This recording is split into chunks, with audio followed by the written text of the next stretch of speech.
nitrite ions. So we have sodium, then we have 6 nitrite ions, so we will write hexanitrito. And then हमारे पास cobalt belongs to the negative complex, so इसके आखिर में हम cobaltate add करेंगे. So हमारे पास sodium hexanitrito cobaltate will be the correct option. Which salt solution turns red litmus paper blue but never blue to red? So जो salt solution red litmus को blue करेगी तो इसका मतलब है कि red को blue जो करता है that is basic. So question ये है कि किस salt की solution basic होगी. So अगर हम पोटाशियम कार्बोनेट को वाटर में डिज़ोल्व करें तो पोटाशियम वाटर के OH के साथ जॉइन करेगा और hydrogen of water will join the carbonate ion. So हमें मिलेगी एक स्ट्रॉन्ग बेस और एक weak acid. So base strong है तो इस सॉल्ट की सॉल्यूशन ओवरऑल बेसिक होगी और ये रेड लिटमस को ब्लू करेगी. So A option is the correct option. Now copper sulphate पे हम जाएं तो copper will give us copper hydroxide which is a weak base and sulphuric acid which is a strong acid. So this solution will be acidic. Sodium bromide पे जाएं तो it will give us sodium hydroxide and HBr. Now इसमें acid भी strong है और base भी strong है, so this is neutral solution. Rubidium nitrate पे जाएं तो it will give us rubidium hydroxide which is a strong base and nitric acid which is a strong acid. So इसमें भी दोनों कंपोनेंट स्ट्रॉन्ग है तो solution will be neutral. So A is the correct option. The IUPAC name of KIRC2O4 whole thrice is. Now सबसे पहले अगर हम इसके कॉम्प्लेक्स आयन को देखें तो ये कॉम्प्लेक्स आयन है oxalate. Now keep in mind कि oxalate is a bidentate ligand. So अगर 3 ऑक्जिलेट हैं तो इसमें हम ट्रिस का लफ्ज़ यूज़ करेंगे. सो हमारे पास ट्राई वाली दोनों ऑप्शंस रॉन्ग हो जाएंगी. ट्रिस वाली ऑप्शंस में से एक ऑप्शन करेक्ट होगी. नाउ रूल्स के मुताबिक हम पहले पॉजिटिव आयन को नाम देंगे. So we will name potassium. Then हम नाम देंगे लाइगेंड्स को. सो हमारे पास पोटाशियम ट्रेस ऑक्जिलेटो. सो दोनों ऑप्शंस में यहाँ तक ठीक है. देन हमारे पास जो सेंट्रल मेटल एटम है जब वो नेगेटिव आयन का पार्ट होगा तो हमारे पास इस केस में सेंट्रल मेटल एटम के नाम के आखिर में हम 8 लगाएंगे. सो यहाँ पे इसके नाम के आखिर में 8 लगा है. So this is the correct option. Which has the least melting point among the given list? So least melting point उसका होगा जिसकी बॉन्डिंग सबसे वीक होगी. बॉन्डिंग उसकी सबसे वीक होगी जिसमें नंबर ऑफ अनपेयर्ड इलेक्ट्रॉन सबसे कम होगा. तो जिंक को अगर हम देखें तो जिंक में 4s के इलेक्ट्रॉन्स भी पेयर्ड हैं और 3d के इलेक्ट्रॉन्स भी पेयर्ड हैं. सो इसमें number of unpaired electrons is 0. Cobalt को अगर हम देखें तो कोबाल्ट की हमारे पास कन्फिग्रेशन बनती है 4s2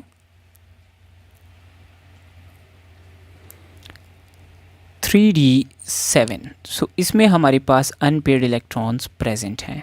वेनेडियम को अगर हम देखें तो इसकी कन्फिग्रेशन है 4s2 3d3. सो इसमें भी अनपेयर्ड इलेक्ट्रॉन्स मौजूद हैं.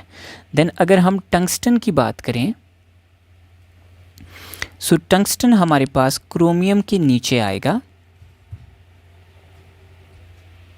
So it is 6s2 5d4. सो इसमें भी अनपेयर्ड इलेक्ट्रॉन्स मौजूद हैं. देयरफॉर सबसे कम अनपेयर्ड इलेक्ट्रॉन जिंक में है. सो इसके अंदर मेल्टिंग पॉइंट लीस्ट होगा. Zinc and mercury do not show variable valency like D block elements because. Now zinc और mercury दोनों एक ग्रुप को बिलोंग करते हैं जो कि ग्रुप 2b है. अगर हम इनकी कन्फिग्रेशन देखें तो इनके s ऑर्बिटल भी फिल्ड है और d ऑर्बिटल भी फिल्ड है जिसकी वजह से हमारे पास ये सिर्फ एक वैलेंसी शो करते हैं जो कि है +2. सो हमारे पास इनके d शेल्स कंप्लीट हैं तो इसलिए ये हमारे पास वेरिएबल वैलेंसी शो नहीं करेंगे. Ion with reducing character of the following is. Now यहाँ पर एक बात याद रखें कि जब हमारे पास एक आयन अपनी लो ऑक्सीडेशन स्टेट में होगा, अब ये अपनी लो ऑक्सीडेशन स्टेट से ऊपर आराम से जा सकता है, यानी ख़ुद ये ऑक्सीडाइज़ हो सकता है। तो अगर ये ऑक्सीडाइज़ हो सकता है तो ये दूसरे को रिड्यूस करेगा and it will be a good reducing agent. और अगर एक आयन अपनी हाई ऑक्सीडेशन स्टेट में है तो ये हाई ऑक्सीडेशन स्टेट से मज़ीद ऊपर नहीं जा सकता, इधर से नीचे आ सकता है। तो यानी एक आयन हाई ऑक्सीडेशन स्टेट से ख़ुद रिड्यूस हो सकता है, तो ये दूसरे सब्सटेंस को ऑक्सीडाइज़ करेगा, तो ये ऑक्सीडाइजिंग एजेंट होगा। हमसे पूछा है रिड्यूसिंग कैरेक्टर किसका है। जिसमें हमारे पास ऑक्सीडेशन स्टेट लो होगी, it will be a good reducing agent. Chromium को देखें तो क्रोमियम की ऑक्सीडेशन स्टेट हाई है, इस ऑक्सीडेशन स्टेट में ये ऑक्सीडाइजिंग एजेंट है। Similar cases for manganese. Now iron की लो ऑक्सीडेशन स्टेट है +2, अब +3 is a higher oxidation than +3, therefore +3 की फॉर्म में भी ये हमारे पास ऑक्सीडाइजिंग एजेंट होगा यूजुअली। कॉपर अपनी लोएस्ट ऑक्सीडेशन स्टेट में है +1, so it will be a good reducing agent. Which of the following has maximum number of unpaired electrons? Now iron के केसेस दिए हैं। आयरन की न्यूट्रल फॉर्म में configuration है 4s2 3d6। Now 3d6 configuration में iron के पास 5d orbitals में से 2 इलेक्ट्रॉन पेयर्ड जबकि 4 इलेक्ट्रॉन्स अनपेयर्ड होंगे। नाउ आयरन 2 की अगर हम बात करें तो iron 2 will be 4s0 3d6। Again इसका 3d का केस सेम है, इसमें भी 4 अनपेयर्ड इलेक्ट्रॉन्स होंगे। अगर हम आयरन 3 की बात करें तो it will be 4s0 3d5। इसमें हमारे पास d ऑर्बिटल में 5 अनपेयर्ड इलेक्ट्रॉन्स होंगे। देन आयरन 4 की बात करें तो it will be 4s0 3d4। Now इस कन्फिग्रेशन में इसमें अगेन 4 अनपेयर्ड इलेक्ट्रॉन्स होंगे। Maximum unpaired electrons are with Fe3। The hypothetical complex chloro di aqua triammine cobalt can be represented as. हमें दिया है ऑप्शन क्लोरो, यानी एक क्लोरीन है इसमें, डाई एक्वा तो यानी 2 वाटर के लाइगेंड्स हैं, ट्राइअमाइन यानी 3 अमोनिया के लाइगेंड्स हैं। तो ये लाइगेंड्स के नाम पूरे हो गए।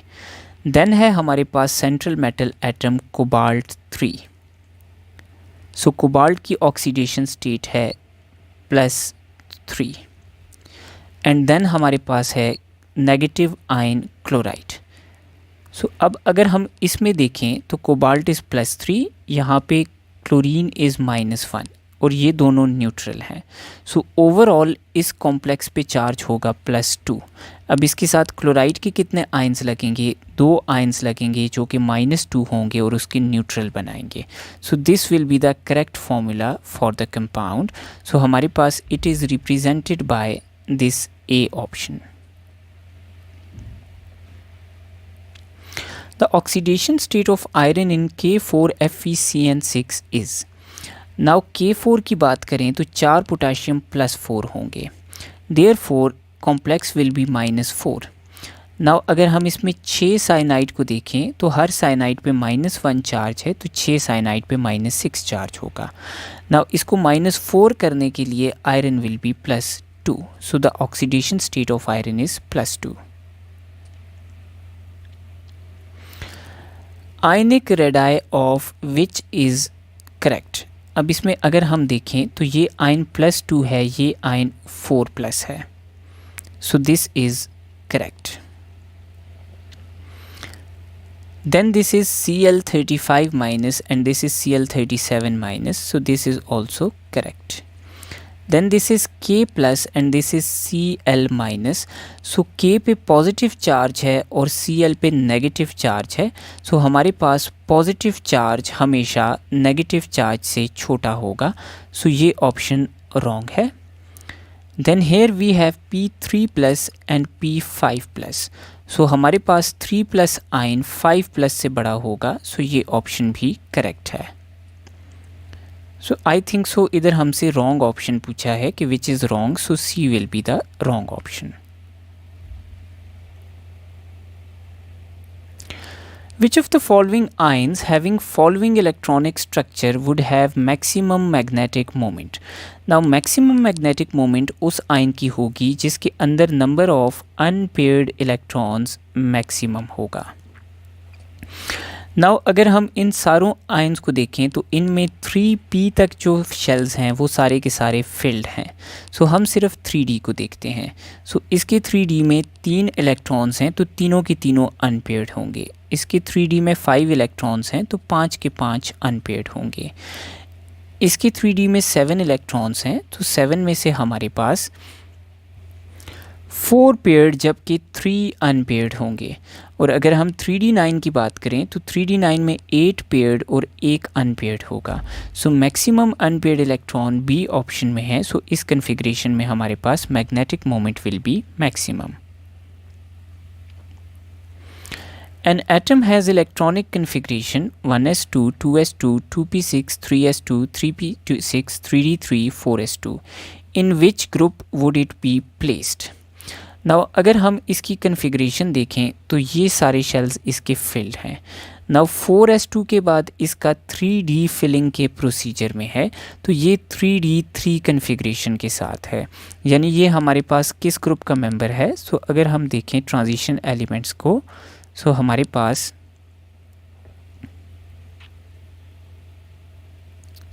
ये कन्फिग्रेशन है इस ग्रुप में थर्ड सीरीज़ की, यानी 3d सीरीज़ के मेंबर वेनेडियम की।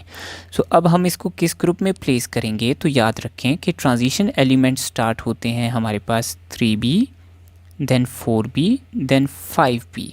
सो इसको हम प्लेस करेंगे 5b ग्रुप में। So this is the correct option. Which of the following is a diamagnetic ion? Now diamagnetic ion वो आयन होगा जिसमें unpaired electrons 0 होंगे। Now कोबाल्ट +2 को अगर हम देखें तो कोबाल्ट की इलेक्ट्रॉनिक कन्फिग्रेशन है 4s2 3d7। नाउ इसका जो 2+ आयन है उसकी कन्फिग्रेशन है 4s0 3d7। अब अगर हम इसमें अनपेयर्ड इलेक्ट्रॉन्स की बात करें तो इसमें हमारे पास टोटल 3 अनपेयर्ड इलेक्ट्रॉन्स होंगे। कॉपर +2 को हम देखें तो इट इज़ 4s1 3d10। अब जब ये +2 हो जाएगा तो it will be 4s0 3d9। इसमें भी एक अनपेयर्ड इलेक्ट्रॉन होगा। Manganese +2 is 4s2 3d5। Now +2 में ये होगा 4s0 3d5। सो इसमें भी 5 अनपेयर्ड इलेक्ट्रॉन्स होंगे। सो ऑटोमेटिकली हमारे पास selenium +3 will be the correct option. लेकिन अगर हम सिलीनियम की कन्फिग्रेशन को देखें तो ये 6th ग्रुप का मेंबर है। सो इसकी कन्फिग्रेशन होगी s2p4। सो इसमें से जब 3 इलेक्ट्रॉन्स चले जाएंगे तो हमारे पास इसकी कन्फिग्रेशन हो जाएगी s2p1। सो इसमें भी एक अनपेयर्ड इलेक्ट्रॉन है। So it must be 4+। So this will be the correct option. Binding energies of the transition elements are. Now transition elements की अगर हम बाइंडिंग की बात करें तो इनकी बाइंडिंग में s ऑर्बिटल के साथ साथ d ऑर्बिटल के इलेक्ट्रॉन्स भी बाइंडिंग में पार्टिसिपेट करते हैं। सो हमारे पास इनकी बाइंडिंग एनर्जी ज़्यादातर स्ट्रॉन्ग होती हैं and they have higher melting and boiling points and they are usually hard metals. Which of the following improves the brightness of white fabrics? So अगर हम इसको देखें Fe4 FeCN6 3। सो ये आयरन का precipitate है which is Prussian blue in color। सो इसको हमारे पास use किया जाता है Prussian blue कलर इम्पार्ट करने में, जो कि फैब्रिक्स की ब्राइटनेस को इम्प्रूव करता है, जिसको हम उर्दू में नील के तौर पे यूज़ करते हैं। Variable valency cannot be shown by zinc because। So zinc variable valency इसलिए शो नहीं करेगा कि इसकी कन्फिग्रेशन है 4s2 3d10। नाउ इसका डी शेल कंप्लीट है, सो ये अपने इलेक्ट्रॉन्स लूज नहीं करेगा, so its D shell is complete. In CONH36Cl3 the number of covalent bonds is. So अगर हम इस कॉम्प्लेक्स और क्लोरीन के दरमियान बॉन्ड्स देखें, सो कॉम्प्लेक्स पॉजिटिव है, क्लोरीन नेगेटिव है, सो इनके दरमियान आयनिक बॉन्ड होगा। अब कोवलेंट बॉन्डिंग जितनी भी है वो हमारे पास इस कॉम्प्लेक्स के अंदर है। सो इस कॉम्प्लेक्स के अंदर सबसे पहले अगर कोबाल्ट की बात करें तो कोबाल्ट ने हमारे पास 6 कोवलेंट बॉन्ड बनाए हुए हैं विथ 6 NH3। सो 6 बॉन्ड्स आ गए कोबाल्ट के NH3 के साथ, सो 6 हम इधर ऐड कर देंगे। अब हर नाइट्रोजन के साथ फर्दर 3 हाइड्रोजन्स अटैच्ड हैं इन NH3। सो हर नाइट्रोजन के साथ 3 हाइड्रोजन्स अटैच्ड हैं। सो हमारे पास total number of bonds between nitrogen and hydrogen is 6 × 3 18। So 18 + 6 24 covalent bonds होंगे इसमें हमारे पास total. Now 24 is not present in the option. Now what will we do? So हम क्या करेंगे कि जो कोबाल्ट और नाइट्रोजन के दरमियान बॉन्ड है इसको हम कोऑर्डिनेट कोवलेंट कंसिडर करेंगे, because it is a bond between ligand and central metal, जो कि बेसिकली कोऑर्डिनेट कोवलेंट बॉन्ड है। सो अगर हम सिर्फ कोवलेंट बॉन्ड्स की प्योर की बात करें तो ये 18 होंगे। So D will be the correct option. D block elements in first series that allow anomalous configuration are. So this question is most frequently asked. Keep in mind that chromium and copper show anomalous configuration.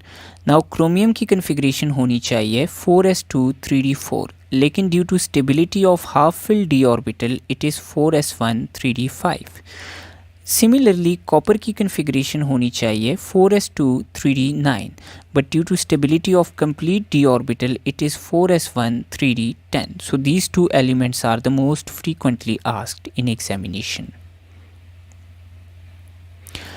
IUPAC name of Na3CONO26 is, so we have already done this question. Colour of Ni+2 is, so nickel +2 के अगर हम colour की बात करें, so nickel +2 is basically green in colour. Ferrous give dash acidic solution than ferric, तो ferrous is +2 and ferric is +3। Now keep in mind, ये चीज़ हम लेक्चर्स में डिस्कस कर चुके हैं कि जितनी ऑक्सीडेशन स्टेट हायर होगी उतनी ज़्यादा एसिडिटी होगी। सो लोअर ऑक्सीडेशन स्टेट जो फेरस है it will give less acidic solution than ferric, so it will give less acidic solution than ferric. Lanthanides and actinides resemble each other in. So अगर हम lanthanides और actinides को देखें तो oxidation states इनकी काफ़ी डिफरेंट होंगी, आयोनाइजेशन एनर्जी भी डिफरेंट होगी, then formation of complexes will also be a different pattern. अगर हम इलेक्ट्रॉनिक कन्फिग्रेशन देखें तो लैंथेनाइड्स और एक्टिनॉइड्स दोनों की इलेक्ट्रॉनिक कन्फिग्रेशन सिमिलर होगी। नाउ इनकी इलेक्ट्रॉनिक कन्फिग्रेशन कैसे सिमिलर होगी? तो इनकी इलेक्ट्रॉनिक कन्फिग्रेशन होगी NS2 N-1 D1 and N-2 F02 14। सो ये कन्फिग्रेशन लैंथेनॉइड्स भी फॉलो करते हैं और एक्टिनॉइड्स भी फॉलो करते हैं, so they have similar general configuration. T is the correct option. Which of the following ions exhibit color in aqueous solution? Now इसका answer हम इस तरह निकालेंगे कि कलर हमारे पास वो आयन देता है जिसके d ऑर्बिटल में अनपेयर्ड इलेक्ट्रॉन्स होंगे। सो अब हम देखते हैं कि किसके d ऑर्बिटल में अनपेयर्ड इलेक्ट्रॉन्स होंगे। सो टाइटेनियम की कन्फिग्रेशन है 4s2 3d2। जब ये +4 हो जाएगा तो it will be 4s0 3d0, सो ये कोई कलर नहीं देगा। जिंक की कन्फिग्रेशन है 4s2 3d10। सो जब ये +2 हो जाएगा तो it will be 4s0 3d10। Now इसका d ऑर्बिटल कंप्लीट है, पेयर्ड है, तो ये भी कोई कलर नहीं देगा।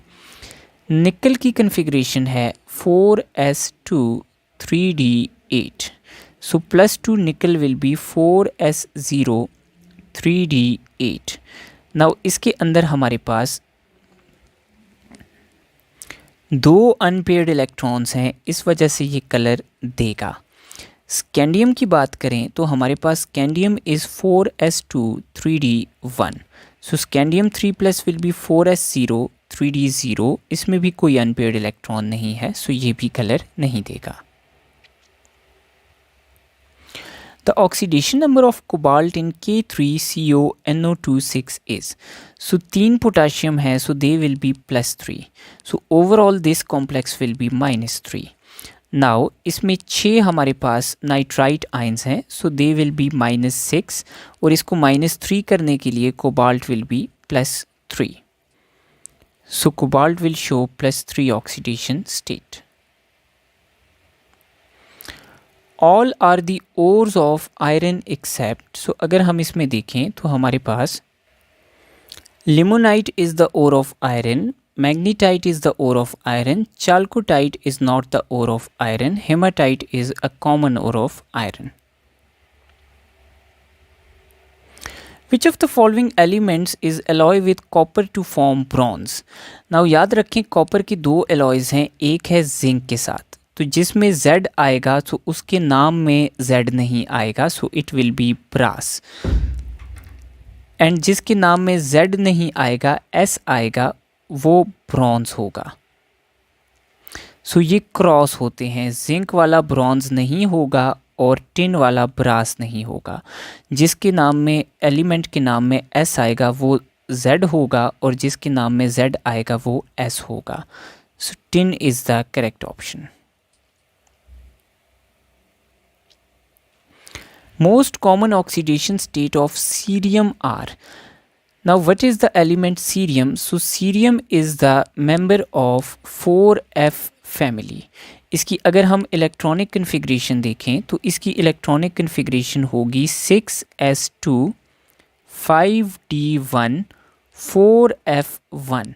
सो ये ऑक्सीडेशन स्टेट जो कॉमनली हमें शो करेगा दैट विल बी +3 और +4 ऑक्सीडेशन स्टेट। सो हमारे पास the oxidation states are +3 and +4। Larger number of oxidation states are exhibited by actinoids than those of lanthanoids, the main reason being। Now actinoids ज़्यादा oxidation state show करते हैं lanthanoid से। सो अगर हम lanthanoids की बात करें तो लैंथेनॉइड्स का मतलब है 4f फैमिली के मेंबर्स, और अगर हम एक्टिनॉइड्स की बात करें तो they are the members of 5f family. Now lanthanoids में 4f के साथ हमारे पास होगा 5d ऑर्बिटल, एक्टिनॉइड्स में 5f के साथ होगा हमारे पास 6d ऑर्बिटल। नाउ 4f और 5d में एनर्जी का गैप ज़्यादा है, जिस वजह से हमारे पास एक ऑर्बिटल के इलेक्ट्रॉन्स लूज़ होंगे, दूसरे के लूज़ नहीं होंगे। जबकि एक्टिनॉइड्स में 5f और 6d में एनर्जी गैप कम है, जिसकी वजह से f और d दोनों के इलेक्ट्रॉन्स निकलेंगे और हमारे पास ज़्यादा ऑक्सीडेशन स्टेट्स शो करेंगी actinoids. So there is lesser energy difference between 5f and 6d then between 4f and 5d, therefore B will be the correct option। The pair in which both species have same magnetic moment is, so same magnetic moment उसमें होगी जिसमें हमारे पास central metal की oxidation state same होगी या इसके अंदर number of unpaired electrons same होंगे। सो अब अगर हम क्रोमियम को देखें तो इधर क्रोमियम की ऑक्सीडेशन स्टेट है +2। नाउ इधर हमारे पास कोबाल्ट की अगर हम ऑक्सीडेशन स्टेट देखें तो कोबाल्ट की ऑक्सीडेशन स्टेट है +2। अब हम देखते हैं कि इनमें नंबर ऑफ अनपेयर्ड इलेक्ट्रॉन्स कितने हैं। सो क्रोमियम +2 की बात करें तो क्रोमियम की इलेक्ट्रॉनिक कन्फिग्रेशन है 4s1 3d5। क्रोमियम जब +2 हो जाएगा तो it will be 4s0 3d4, सो इसमें 4 अनपेयर्ड इलेक्ट्रॉन्स होंगे। नाउ अगर हम cobalt, sorry, here cobalt will not be +2. We have 4 chlorides, they will be -4. To make it -2, it will be +2. Okay, it is correct. So cobalt is +2. So normally cobalt की हमारे पास configuration है 4s2 3d7. So +2 cobalt will be 4s0 3d7. So इसमें हमारे पास number of unpaired electrons will be equal to 3. So number of unpaired electrons इनमें same नहीं है, सो इनकी magnetic moment same नहीं होगी। नाउ इधर हम क्रोमियम को देखें तो इट विल बी +2। सो इसी को हम अगर फॉलो करें तो इसमें +2 क्रोमियम में 4 अनपेयर्ड इलेक्ट्रॉन्स होंगे। नाउ इधर है आयरन +2, तो अगर हम आयरन को देखें तो आयरन की न्यूट्रल कन्फिग्रेशन है 4s2 3d6। Iron +2 will be 4s0 3d6। सो इसके d ऑर्बिटल में 4 अनपेयर्ड इलेक्ट्रॉन्स होंगे। सो इसमें भी 4 अनपेयर्ड इलेक्ट्रॉन्स हैं, इसमें भी 4 अनपेयर्ड इलेक्ट्रॉन्स हैं, देयरफॉर इनकी मैग्नेटिक मोमेंट सिमिलर होगी।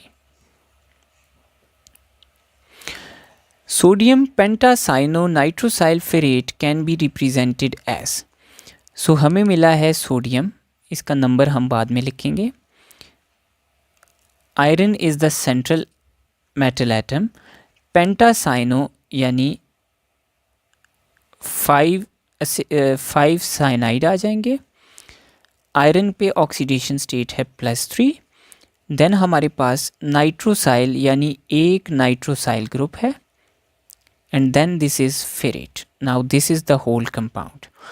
अब अगर इसमें हम देखें तो हमारे पास 5 साइनाइड हैं, तो दे विल बी -5।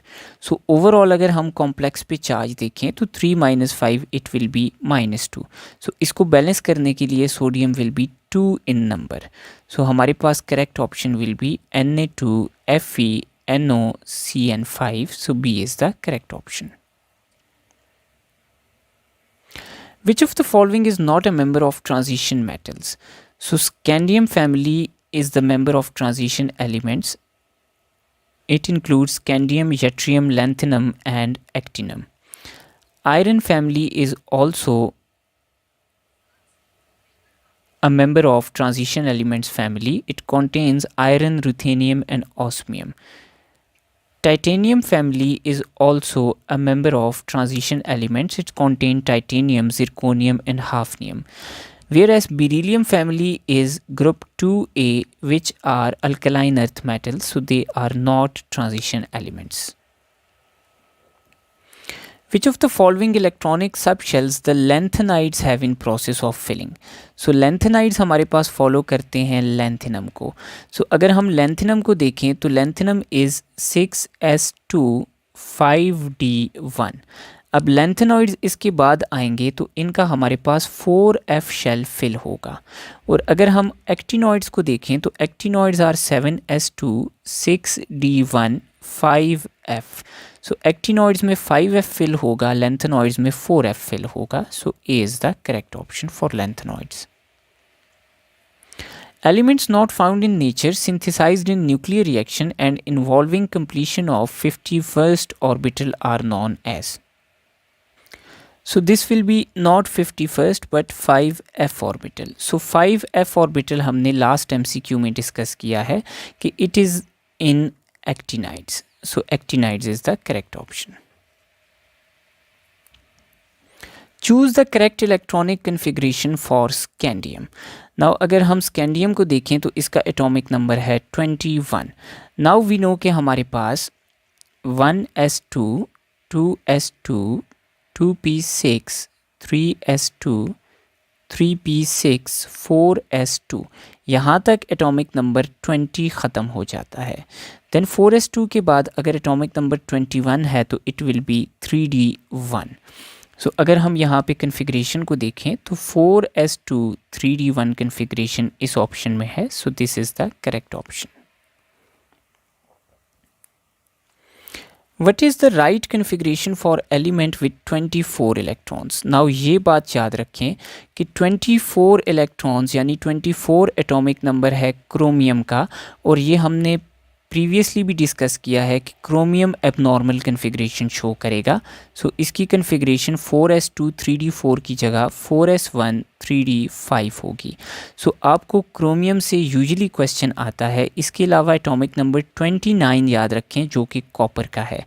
इसकी कन्फिग्रेशन भी एबनॉर्मल है। Instead of 4s2 3d9 it is 4s1 3d10। सो इनके एटॉमिक नंबर आपको याद होने चाहिए। सो 24 इलेक्ट्रॉन्स क्रोमियम में हैं, so it is 4s1 3d5। So this will be the correct option.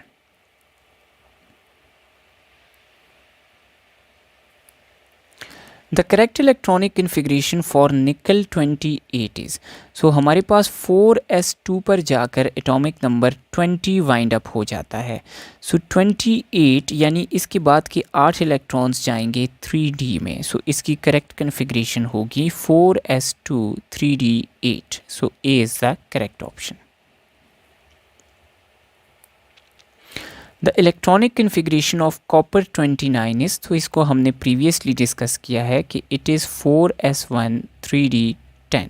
So A is the correct option.